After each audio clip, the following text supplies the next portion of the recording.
Hey everyone, my name is Rick Whitfield, and I am the host of Responders Collective. Today, we'll be sitting down with my wife, speaking on the subject of life as a responder's wife. So let's get started. Hey everyone, it's another beautiful Monday. Glad to be here with you all. Like I said, I have my wife with me today. How are you doing, honey? Doing well. Yes, you're the second guest on the podcast. It's a Yeah. big deal. Thanks for having me. I'm glad that you are here. Of course. We do have our little girl with us, so if you hear some random toys in the background, that's what's going on. She's a happy baby right now, so no complaints. Honey, do you want to introduce yourself to everyone? Sure. My name is Joy Whitfield. I am Tariq's wife, mom to our daughter, who's a little over 3 months old. Um, Tariq and I met over 3 years ago. We've been married for almost 2 years, and I was a full-time music teacher in a middle school in the area for a while. And now I work full-time in the home, taking care of our baby girl. Yes. Um, we are grateful that you're able to stay at home and take care of our precious little daughter. So praise God. So the reason of this podcast today is I want to dive into Joy's perspective as being my wife, married to someone that is a first responder. I'm going from home for 24 hours at a time. Sometimes, if I work my second job, I can be going from home for 48 hours. And so, really diving into how has she handled everything, since we've been married, since we've had our daughter. So we're going to ask a few questions, or I'm going to ask a few questions, and we'll just discuss them. So, first question is, what was your introduction to EMS? I was first introduced to EMS when you and I started dating. At the time, you were an EMT for a local transport service. But right before we actually got engaged, your transport job ended, and then you were eventually hired at your current department, and so you started Fire Academy. It was a lot of learning for both of us because I don't think either of us really anticipated you changing jobs or even really becoming a firefighter at the time. Yeah, so I was so used to being in the EMS world and long shifts, but the fire side was never something I really dabbled in. My dad was a firefighter, but that's something I thought about doing, but I didn't truly have a heart for it until I got started. So yeah, everything was new to me, and I know is more likely new to you. So my next question is, what were your concerns about the lifestyle before we were going to get married, and how's it now? Yeah. Um, I guess I had two main concerns. The first one, obviously, your physical safety, and then the second one being the schedule. Before getting married, and while you were in the academy, I was really scared about the dangers of firefighting. Like you were being trained in protocols and techniques and with equipment to fight a fire, but I wondered if you'd come out alive on the other side. Yeah, I think some of this fear was because I just wasn't familiar with firefighting at all. So I kind of thought that you would have a fire every shift or at least every set. But as it turns out, even though your department does have a really high call volume, they're usually medical calls. that is true. That is true. And it's actually pretty rare for you to have a fully involved fire where you're going to be going into a structure and having to fight that. So Yeah, I'm thankful that that's not your everyday. yeah, And now that we've had a couple of years to settle in and you have had some fires, I've learned that I really have to trust God's protection and sovereignty over your life. And I do still have times when I'm anxious about your safety, when I know you're going to a fire or whenever you have to leave our house because there is ice on the road, but you still have to get to work. I found that the only and the best thing I should have already been doing, but the only thing that I can do in those moments is to stop and pray. This usually helps me to reorient the way that I'm thinking and recognize that God is in control. He knew about that fire before you even got the call, and He knows what the outcome is going to be. And I have to trust that He is with you.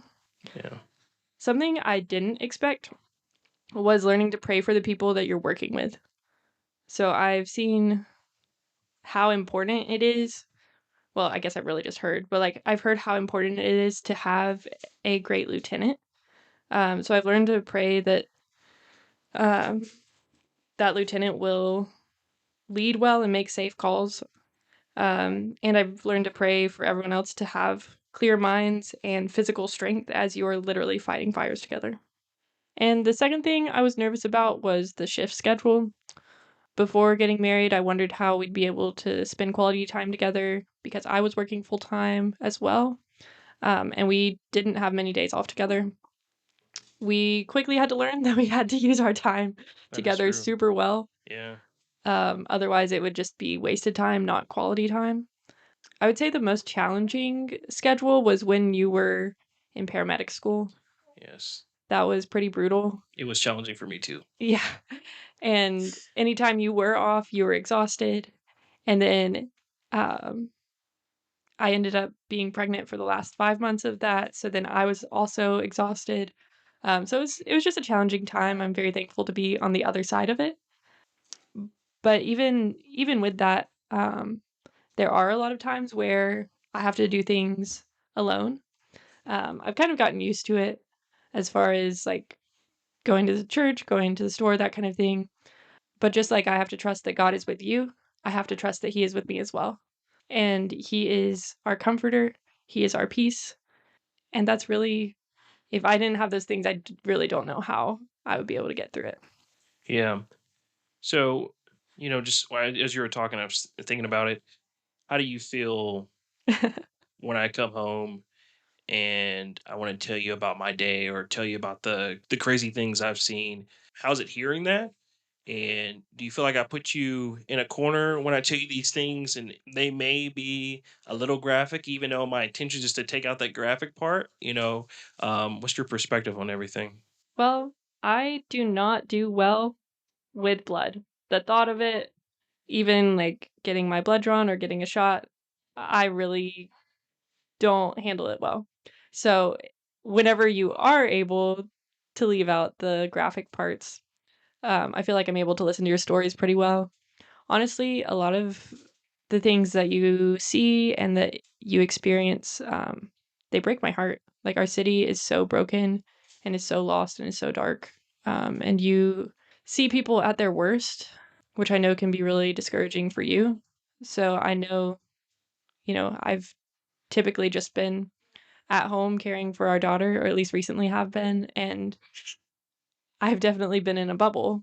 So then you bringing that home it can be hard. And even sometimes I'm tempted to fear for your safety because I learn about some more dangerous type of calls where people could have been violent or something like that. And yeah, it just also comes back to trusting that God will protect you and He is our protector. I've also had to learn that sometimes you really just need to talk through a call that you just had. And so I have to be a listening ear, and I get to be that for you. I think that often in firefighting, people have like their last call that's just so hard for them to get through. That the same thing in paramedicine. So I know that if you aren't talking to somebody, then you're going to just bottle that up and store that in your mind, and that could potentially cause more problems. So I need to be that listening ear. Yeah. And thank you for being that listening ear. I know working the job that I work, it's like going home. I understand the importance of everything. I understand the importance of family. I understand the importance of wearing your seatbelt. I understand the importance of life. And so it has helped push me a little bit more to understand like why the gospel is so important, and why others should hear the gospel, because I do get to see a side of life where there are people that are lost. So my next question I would have for you is, was there a significant change having a baby? I mean, what hasn't changed, really? Yeah. Um, I think regarding like your job, one of the biggest things that has changed has been my sleep. And how does that interact with your job? Well, whenever you come home. Now, when you get home from work, we've essentially both been on shift for 24 hours, you at work and me solo parenting. Whenever she was a newborn, I needed your help so much more whenever you got home. I was just honestly getting through the hours until you got home. But then we quickly saw that both of us running on fumes was not going to work out very well. And whenever we are super exhausted, it's super easy for us to be selfish and to compare and to complain and think the other one's not doing enough and that we're doing so much. Mhm. And that's obviously a fruit of the flesh and not of the spirit. And then Paul commands us in Philippians to not do anything out of selfish ambition or conceit, but in humility to consider others as more important than yourselves. I would say I struggle with selfishness anyway, and postpartum tiredness, pain, running on low sleep just made it a lot worse. So there did come a point where we had to have a conversation and just confess and then recognize that there were ways that we were going to need to be there for each other. And one simple way of doing that has been just asking, "How was your night?" So when Tariq gets home, "How was your night?" Or if he remembers first, he'll ask me, "How was your night?" And that just helps us kind of get a common ground of an understanding of what has the other one gone through and what is our combined capacity. How can we parent our daughter, care for her well as hopefully all getting adequate sleep. Yeah. So you're talking about how, we understand we cannot be selfish um with our own time, but we have to still care and love for one another.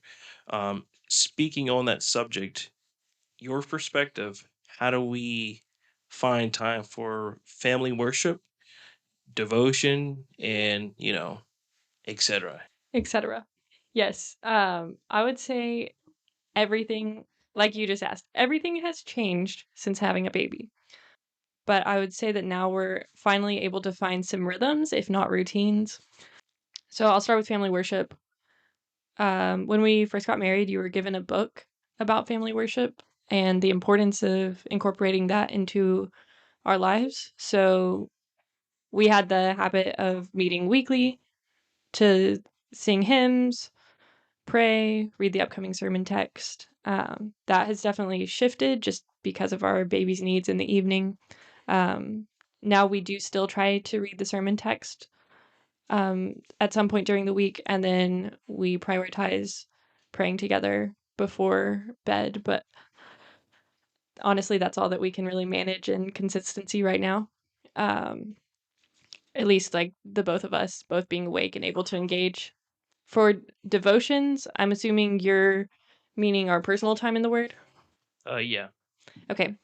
So you're obviously the spiritual leader in our home, but we both have responsibility to maintain our walks with Christ and be in the Word and in prayer. So again, my routines have changed, but I found that listening to the Bible each morning during her first feeding is super helpful and is manageable.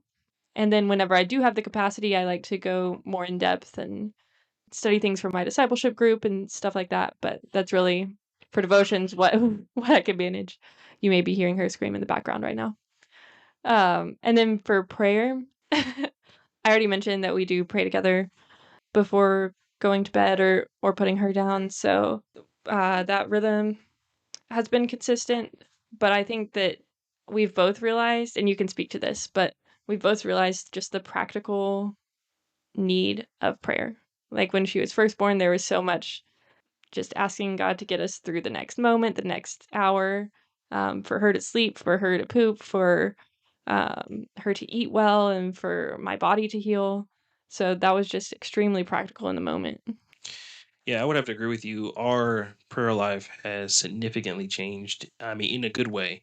It has become more practical, and now we find ourselves praying for the everything because I mean we're watching our baby girl grow. Yeah, we're doing life differently than what we're used to. And another thing that's been helpful for us is doing our Bible reading as a family in the morning time.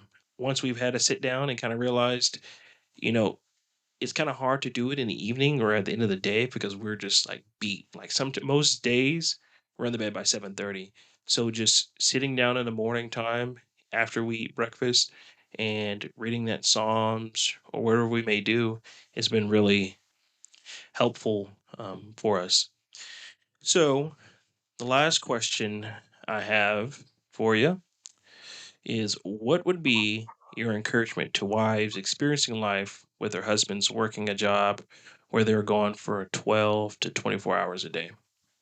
Yeah, so the first thing I'd say is that you are your spouse's biggest support. So you need to at times be encouraging and um yeah, be that listening ear even though it may be inconvenient at times and you may have a certain schedule in mind for the day that they're off. Sometimes they will need a little extra grace, a little extra sleep. Um, I kind of have two things to close with. The first is how you talk about their job matters. That will help or it will impact how you think about their job. Um, so I would encourage you not to complain about the long shifts. Yes, it can be grueling and really, really hard because you have to get through those times. Um, but honestly, we should be thankful for their jobs and yeah, find contentment in the life that God has for us because we are all so, so blessed in the way that God is providing for us. The second is to enjoy the schedule. Yes, the 24-hour shifts are hard. The 12-hour shifts are, in my opinion, even harder. But then you do have more days off. Yes, a day is usually a recovery day, but that can just be some really sweet times um, for your family. So I hope that this is encouraging to you. I hope that um, our conversation was helpful and maybe informative.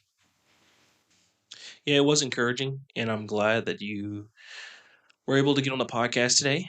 Um, yeah, I enjoyed our time together and hearing your perspective on a lifestyle I've been living for quite some time now, but we've been living it out together for um, about 3 years. And so, and I hope this podcast was encouraging to everyone that is listening. And I hope that everyone would have a blessed day. See you guys later.